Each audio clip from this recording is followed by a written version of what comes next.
வணக்கம். இன்றைக்கி நம்ம தமிழ் இலக்கணத்தை கொஞ்சோண்டு பார்க்கலாம். நம்ம முதல்ல இலக்கணம்ல 5 வகை இருக்குது. அதில் முதல் சொல், அடுத்து எழுத்து, பொருள், யாப்பு, அணி. இதுதான் இந்த 5 வகை. அதில் எழுத்து பார்த்திங்கன்னா நமக்கு 4 வகையாக வருது. உயிரெழுத்து, மெய்யெழுத்து, உயிர்மெய் எழுத்து, அப்புறம் ஆயுத எழுத்து. இது நமக்கு ரொம்பவே தெரியும். உயிரெழுத்துக்கள் 12 இருக்கு. மெய் எழுத்துக்கள் பார்த்திங்கன்னா 18 இருக்குது. உயிர் மெய் எழுத்துக்கள் இந்த 12, 18 இது ரெண்டும் சேர்த்து 216 எழுத்துக்கள் இருக்குது. ஆயுத எழுத்து ஒன்றே ஒன்று கண்ணே கண்ணன் இருக்குது, அவ்வளோதான். இந்த உயிர் எழுத்து மனுஷனுக்கு காற்று உயிர் வாழ்றதுக்கு எவ்வளோ முக்கியமோ அந்த மாதிரி தமிழ் வாழ்கிறதுக்கு உயிர் எழுத்துக்கள் முக்கியம் அப்படின்னு சொல்கிறாங்க. ஸோ இந்த உயிர் எழுத்தை காற்று கூட கம்பேர் பண்ணி சொல்கிறாங்க. இது ரொம்ப ரிப்பீட்டடாக கேட்குற ஒரு கொஸ்டின், அதனால் இதை ஞாபகத்தில் வச்சுக்கோங்க. உயிரெழுத்துக்கள் கழுத்துலேருந்து பிறக்குது, நம்மளோட தொண்டை பகுதியிலேருந்து தான் உயிரெழுத்துக்கள் பிறக்குது. இதுவும் ஞாபகம் வச்சுக்கணும்.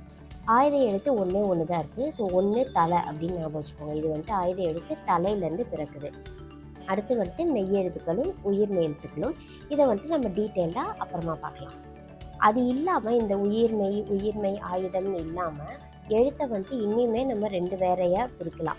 அது என்ன அப்படின்னா, உயிரை முதல் எழுத்துக்கள், அதாவது எழுத்தை முதல் எழுத்துக்கள், சார்பு எழுத்துக்கள்னு பிரிக்கலாம். ஸோ முதல் எழுத்துக்கள் அப்படின்னா என்னென்னா, இந்த உயிர் எழுத்துக்கள் பார்த்தோம்ல, இந்த உயிர் எழுத்துக்களும் அதுக்கப்புறம் இந்த மெய் எழுத்துக்கள், மெய், இது ரெண்டும் சேர்ந்தது தான் முதல் எழுத்துன்னு சொல்கிறோம்.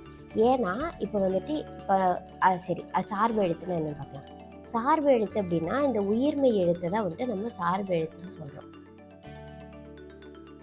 அதாவது இந்த உயிரும் மெய்யும் சேர்ந்தது தான் இந்த உயிர்மெய். இப்போ நம்ம இக்கு கூட்டல் ஆ அப்படின்னு போட்டால் கா அப்படின்னு சொல்கிறோம்ல. அப்போ என்னென்னா, இந்த இக்கு ஆ ரெண்டும் சேர்ந்தாதான் இந்த கா நமக்கு கிடைக்குது. அந்த இக்குன்ற மெய் எழுத்தும் ஆன்ற உயிரெழுத்தும் சேர்ந்துச்சுன்னா உங்களுக்கு கா அப்படின்ற சார்பு எழுத்து கிடைக்கும். அதனால தான் இதை முதல் எழுத்து. ஸோ இதுதான் தொடக்கம். இதில் இருந்து தான் சார்பு எழுத்துக்கள் உருவாகுது. அதனால முதல் எழுத்துக்கள் சார்பு எழுத்துக்கள் அப்படின்னு சொல்கிறோம்.